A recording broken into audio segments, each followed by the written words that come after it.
Today I'm going to show you how to set up templates in DocuSign to save you tons of time. You don't want to miss this video. Let's get started.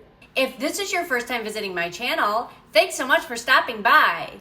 My name is Carrie Jonicus and I am the proud owner and a transaction manager at Amplify Transaction Services.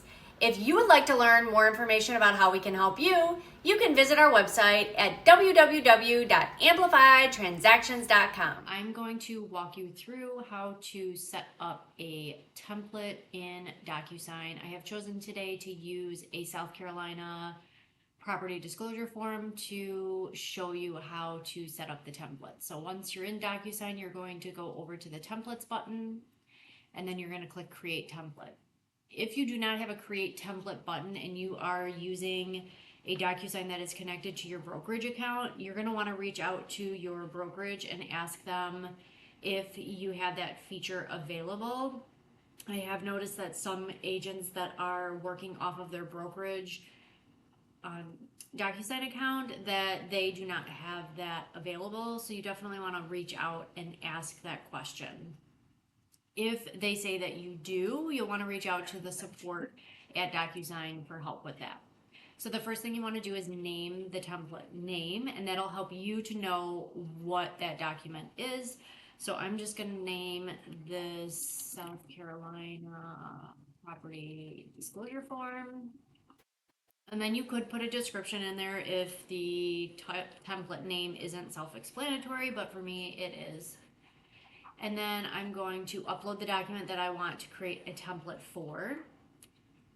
And then here's where you're going to set roles. So of course I'm setting a property disclosure, so I want sellers to complete this. So I'm going to do seller 1, and then I'm going to leave, of course, the name and the email blank because the seller, I will fill that in once I actually use the template. So I'm going to say seller 1, seller 2, and then is there normally someone else that needs to get a copy of this? For instance, do you have a transaction coordinator? If you have a transaction coordinator, you're going to add the role of transaction coordinator. And if you do have the same transaction coordinator every time, you would just want to enter them in there and then change that to receiving a copy. If your transaction coordinator doesn't use that, or you don't need somebody else to always get a copy of it, then you don't need to add that. And then down here, you're going to want to pay attention to the email subject. What do you want the subject to come across when the sellers receive this email? I would like it to say, property disclosure form action required, so they know that there's something that they have to do. And then I'll just say, please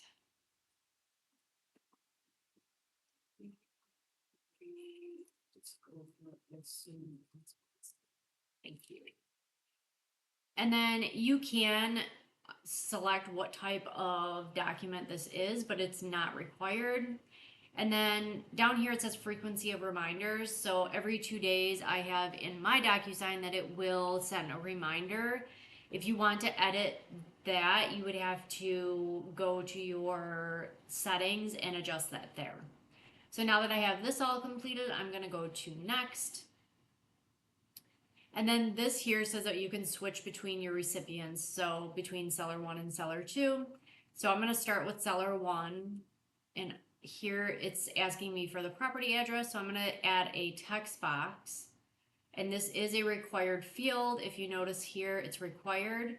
And then I also want to say that the recipients can collaborate. That way, if seller 2 logs in, they'll be able to see the property address. Now, when I actually go to send this, I'm going to fill in the property address for the sellers because I'll know what the property address is, and I want to make this as easy as possible for them. I don't want them to have to do more than they need to. So there are certain things that I will fill in later, but of course, because this is a template, I can't put the property address in now because I don't know what the property address will be for my seller who I will work with in the future. So now I'm going to add the initials for owner 1. I always go through and do owner 1 all the way to the end, and then I come back and do the same for the second owner, because I feel like that's a good way for me to double check and make sure that I haven't missed anything for the first owner. So now I'm going to go down to the questions, and now these are checkboxes. I'm not going to use the checkbox field. I'm going to use the radio button. That way it forces them to make a selection on one of the fields for each of these.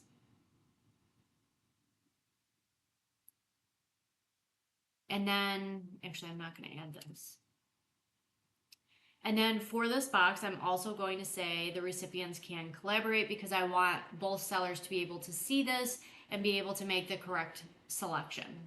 And now that I've already done this once, I'm just going to copy it by highlighting it and then pasting it below. That way it saves me a lot of time and energy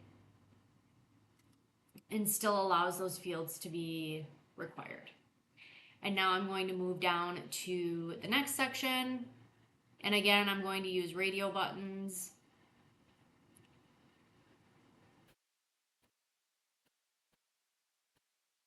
And when I come to the end where it says other, I will put a text box there, but I won't make that required. So I'm going to go ahead and put a text box, and then I'm going to remove that required field up at the top. And now I'll just select these fields and I'll paste it, and then that way I can put it below. Now, if you notice, there's an extra box here that we don't need. So I'll remove that and I'll copy this.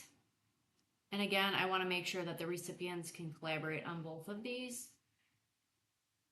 And then I will move forward again. Sometimes these, the boxes need to be adjusted a little bit, so you'll want to do that at, when you're pasting that down.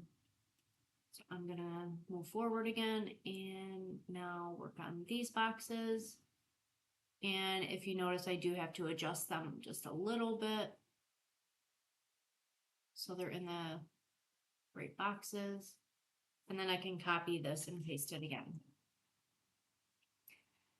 I'm not going to go through the entire thing, but you can see how you can do that. And that makes sure that you're not missing anything at all when you go all the way through. Then the seller has to make those selections. So go all the way to the bottom, do seller 1, then you're going to go back and do seller 2. I'm just going to do a couple fields for seller 2. That way the template is giving them something to do.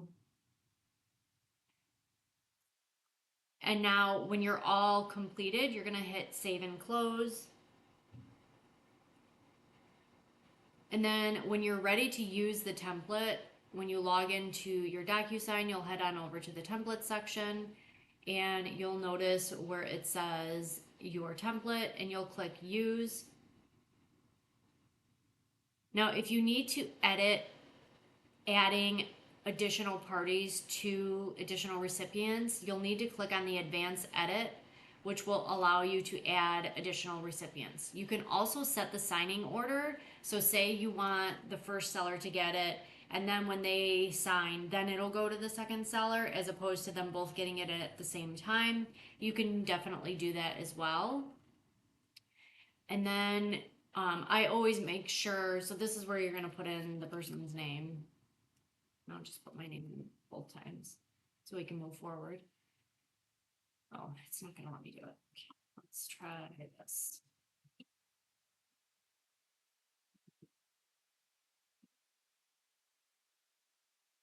And then this is where you can go ahead and edit the property address. And this will not affect the actual template. It'll just affect this signing.